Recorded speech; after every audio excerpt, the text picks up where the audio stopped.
India is emerging as one of the world's major electronic waste generators, posing grave concerns to public health and environment. India has emerged as the world's second largest mobile market with over 1 billion subscribers.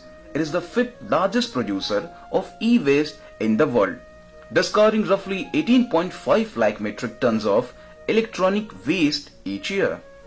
The Associated Chambers of Commerce and Industry of India said that India's production of e-waste is likely to increase by nearly 3 times from the existing 18 lakh metric tons to 52 lakh metric tons per annum by 2020 at a compound annual growth rate of about 30%.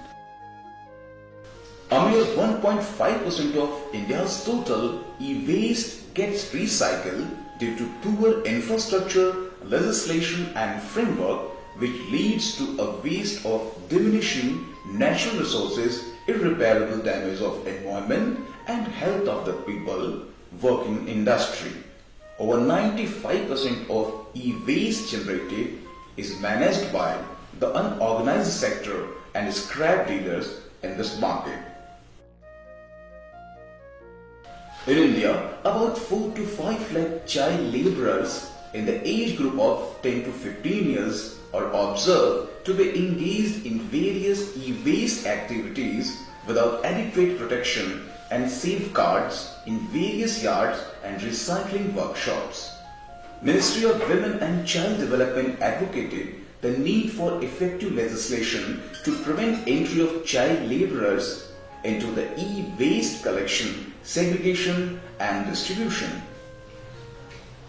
E-waste workers in India suffer from breathing problems such as asthma and bronchitis. Many workers or children who are unaware of the hazards, and by the time they reach 35 to 40 years of age, they are incapable of working. About 2/3 of e-waste workers in India suffer from respiratory ailments like breathing difficulties, irritation, coughing, choking and tremors problems due to improper safeguards and dismantling. Computer, television and mobile phones are the most dangerous because they have high levels of lead, mercury and cadmium, and they have a short lifespan, so are discarded more. E-waste accounts for approximately 40% of the lead and 70% of heavy metals found in landfills. These pollutants lead to groundwater and air pollution and soil acidification. The Ministry of Environment, Forest and Climate Change has notified E-Waste Management Rules 2016, in which producers are for the first time covered under extended producer responsibility.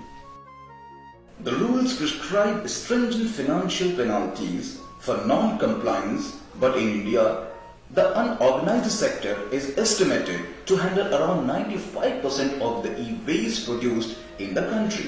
Given the huge user base and vast reach of telecom in India, it is practically difficult and expensive for the handset manufacturers to achieve the targets prescribed in the rules. The government and the manufacturers have to recognize the informal sector and find mechanisms to bring it into the fold of formal waste management. Otherwise, the monster of e-waste will become the biggest threat to human existence in India.